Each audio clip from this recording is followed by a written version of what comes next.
여름은 잘 보내고 계신가요? They're calling this a 뉴욕 1,000-year 업스테이트는 event. 1000년에 한 번 올까 말까 하는 엄청난 강우량을 기록한 이상한 여름에 저는 K-드라마 넘버스를 보다가 갑자기 숫자에 꽂혀가지고 미국 생활에서 무심히 만나는 숫자를 피서 삼아 정리해봤습니다. 제로로 제로하자. 제로만의 강점을 살린 제로로 제로하자. 설탕 제로. 한마디로 무설탕을 앞세워 2005년도에 선보인 코카콜라 제로. 무설탕으로 단맛을 내는 불가능한 특명을 성공시킨 코카콜라 제로. 그것을 가능케 하는 비법은 이탈한트 토마토씨 아니고요. 인공감미료 아스파탐입니다. 발암 가능 물질 2B 번호표를 받은 아스파탐. 그런데 아스파탐이 들어간 식품은 6,000개 이상이나 된다니까요. 이거 안 들어간 제로 식품 찾기야말로 미션 임파서블 아닌가요? You may call it the fridge, but to your grandparents, it was the icebox. And to the people at Sub-Zero, it's art. 미국에서 제로 하면 냉장고계의 롤스로이스라고 불리우는 재벌 사모님들의 냉장고 섭지로가 있습니다. 세계 최초로 빌트인 냉장고를 출시한 섭지로는 일반 가전제품과는 결을 달리하죠. 좀 산다 하는 가정의 부엌에는 대개 이 냉장고 있습니다. 좋은 예로 코로나가 대유행할 때 격리생활하던 2020년에 민주당 하원 의장인 낸시 펠로시 여사가 CBS 인기 톡쇼에 출연했습니다. 격리생활 어떻게 견디세요? 라는 질문에 냉동칸을 열어 다양한 아이스크림을 보여주며 이걸로요. 그 아이스크림을 보관한 냉장고가 바로 섭지로입니다. 그러자 미국 코로나 확산 책임론으로 그녀와 각을 세우고 있었던 전 트럼프 대통령과 그 측근들은 이런 기사들을 쏟아냈습니다. 좀 맥히긴 했죠. 왜냐하면 서민들은 당시 화장실 휴지 사기 바빴잖아요. 상품명 섭지로는 화씨 영도를 의미하는 단어에서 영감을 얻었습니다. 1 하면 1도 생각할 필요 없이 A1 스테이크 소스죠. A1 소스는 미원 크리넥스 제럭스 밴데이드와 마찬가지로 A1 브랜드는 스테이크 소스의 대명사가 됐습니다. 시작은 이랬다죠. 영국의 왕실 요리사가 조지 4세 왕에게 이 소스를 만들어서 대접을 했는데 이게 너무 맛있는 거예요. 그래서 왕이 A1 이렇게 말했다는 설에서 유래했습니다. A1은 최고의 품질이라는 뜻이죠.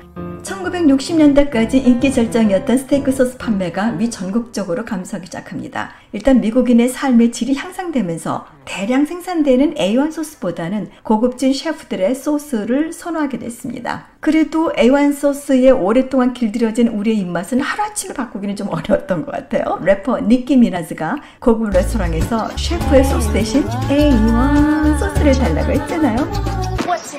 당신의 지갑 안에는 뭐가 있나요? 라는 슬로건으로 유명한 캐피털1. 버지니아 맥클린에 본사를 두고 있는 캐피털1은 타은행에 비해서 역사는 짧지만 은행 및 금융 서비스를 제공하는 다국적 기업으로 탄탄하게 자리매김을 하고 있습니다. 특히 신용카드와 온라인 뱅킹에서 강세를 보이고 있죠. 이 슬로건이 워낙 히트를 해서 재미난 밈도 많이 나왔습니다. 여러분은 지갑 안에 뭐 들어있어요? What's in your wallet? 도시지향적이고 심플한 디자인을 기반으로 편리성, 실용성을 겸비해 세계적으로 두터운 매니아층을 가지고 있는 팀벅투. 샌프란시스코에서 자전거 메신저 하다가요. 빌 게이츠처럼 제목들 하나 사서 차고에서 메신저 가방을 만들었습니다. 그림자처럼 어두운 도시에서 지루한 메신저로 살아가던 경험을 담아서 브랜드 이름을 스컴백. 뭔 뜻인지는 아시죠? 시작에는 19금. 그러다가 아무래도 이름이 큰 사업을 하기에는 좀 거시기 혀서 팀벅투로 바꿨습니다. 이름은 From Here to Timbuktu라는 관용구와 회사 창립자가 좋아하는 밴드 팀벅투에서 영감을 받아서 선택됐다고 하네요. 관용구에 나오는 팀벅투는 서아프리카 말리 공화국에 있는 도시로 영어권에서는 매우 먼 곳, 아주 멀리 떨어져 있다는 것을 의미합니다. 3M은 무엇을 하는 회사입니까? 라고 물어보면 대답을 하는데 하루가 더 걸릴 것 같아요. 정말 다양한 사업 분야를 가지고 있거든요. 전 세계 어디에서나 이 회사의 물건을 볼 수 있습니다. 수세미 같은 생활용품에서부터 우주용품까지 분야를 막론하고 엄청나게 많습니다. 120년 이상의 역사를 가진 장수기업인 3M은 과학, 삶에 적용되다 라는 슬로건을 내걸고 매년 다양한 형태의 신제품을 출시하고 있습니다. 한마디로 세계적인 아이디어 기업이라고 할 수 있겠죠. 3M의 약자는 미네소타 마이닝 앤 매니팩처링이지만 마스크를 비롯한 방역 제품 판매로 코로나 팬데믹 시대에 최대 수혜 기업 중에 하나가 됐습니다. 그래서 3M은 마스크라네요. 사해에는 너무나 유명한 포시즌 호텔이 있지만 캐나다산이라 유타주 솔트레이크 시티에 본사를 둔 컨트롤4가 있습니다. Better Together 이라는 슬로건이 말해주듯이 가정 내에 다양한 기기들을 연결하고 제어하는 스마트홈 자동화 솔루션 회사입니다. 넘버 5에는 미국 여러 주의 복권 이름, 캘리포니아에서 처음으로 매장 5개를 오픈했다는 의미로 지어진 빅5 스포츠용품 회사, 그리고 초콜릿 땅콩, 캐러멜, 프레첼, 피넛바터 5가지가 들어갔다고 해서 붙여진 리세스 테이프5 초콜릿, 미니바 1개에 칼로리는 100, 칼로리가 5밖에 없는 껌이 있습니다. 리글리사에서 만든 청소년 대상 무설탕 껌 브랜드 5감과 껌 1개당 5칼로리를 뜻합니다. 그래도 역시 뭐니 해도 넘버 5 하면은 파이브가이즈 아닐까요? 얼마 전 강남에 1호점을 연 파이브가이즈. 패스트푸드 체인 파이브가이즈는 버거의 나라 미국에서 다른 거대 체인보다 2불에서 3불 더 비쌈에도 불구하고 경쟁 업체에서 버거 인기 순위에서 늘 상위권을 유지합니다. 그 비결은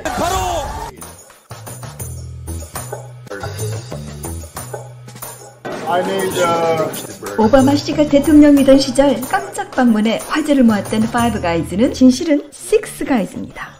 창업자 제리 모렐이 창업할 때는 4명의 아들과 본인 해서 5 남자였습니다. 근데 첫 지점이 개업한 다음 해에 아들을 또 낳네요. 그래서 나는 빼고 아들만 5? 그런 의미로 지금 파이브가이즈라는 이름을 계속해서 유지하고 있습니다.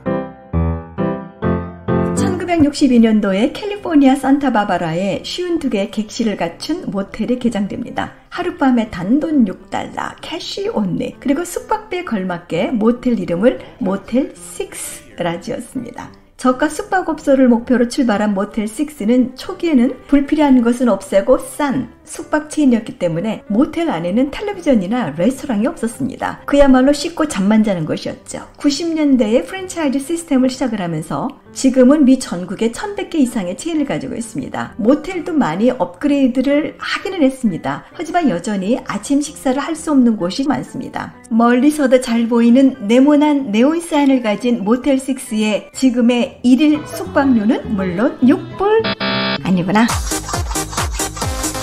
혹시 이 광고 생각나세요? 흉내들도 많이 냈죠. 여름에 엄청 바쁜 곳입니다.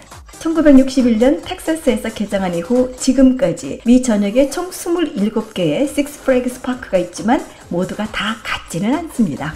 식스플래그스는 이름 자체가 텍사스의 역사입니다. 미국에서 알래스카 다음으로 땅덩어리가 큰 텍사스는 6개의 국가가 지배했습니다. 스페인, 프랑스, 그리고 멕시코의 일부였던 텍사스는 1836년에 텍사스 혁명으로 멕시코로부터 분리가 돼서 텍사스 공화국이 탄생하게 됩니다. 이 스토리는 존 웨인이 출연한 알라모 전투로도 잘 알려져 있습니다.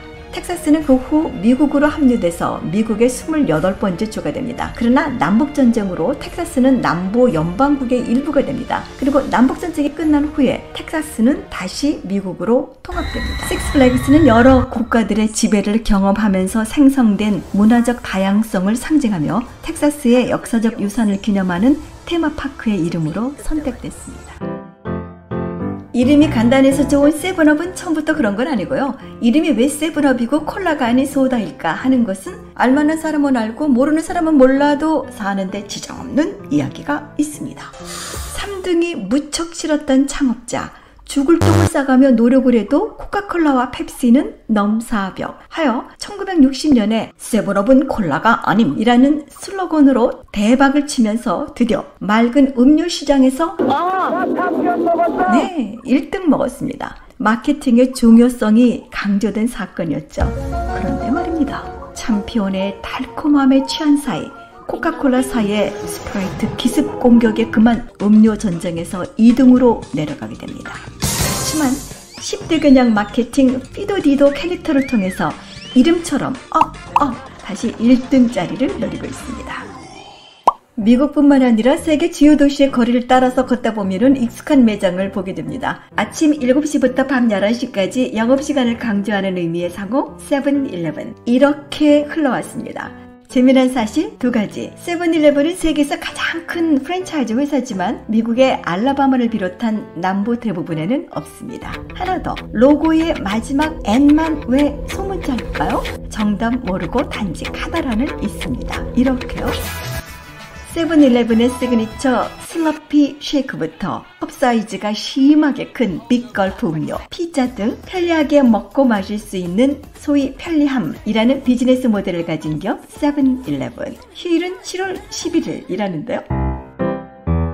모텔 6처럼 슈퍼8 모텔이 있습니다. 한마디로 저가형 숙박시설 브랜드 중 하나인데요. 최초의 객실 요금이 $8. 물론 지금은 $8 훨씬 이상이죠. 미국에서 숫자 8이 들어간 브랜드로는 8가지 야채 과일이 한 캔에 다 들어있다고 해서 붙여진 이름 V8이죠.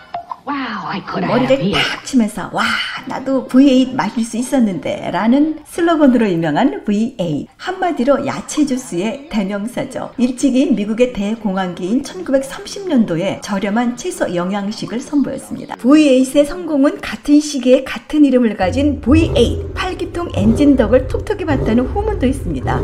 V8 엔진, 팔기통은 힘의 상징 아닙니까? 나인웨스트는 뉴욕시 57번가 서쪽 9번지에서 설립된 위치를 따서 이름이 지어졌습니다. 확장하기 시작하면서 어떤 곳 다른 주에 있더라도 상호는 무조건 나인웨스트. 1973년 패션 신발 브랜드로 설립된 나인웨스트는 여성적이고 트렌디한 컨셉으로 브랜드를 확장했지만 2020년도에 파산 보호 신청을 하고 회사는 타그룹에 매각됐습니다. 재미난 건 파산 신청을 했던 포레버 21과 더불어서 2023년에 독점 컬래버레이션 신발을 출시했다는 사실. 9번 산다는 고양이처럼 나인웨스트 멋진 회생을 노리고 있는 건가요? 오늘 얘기 여기서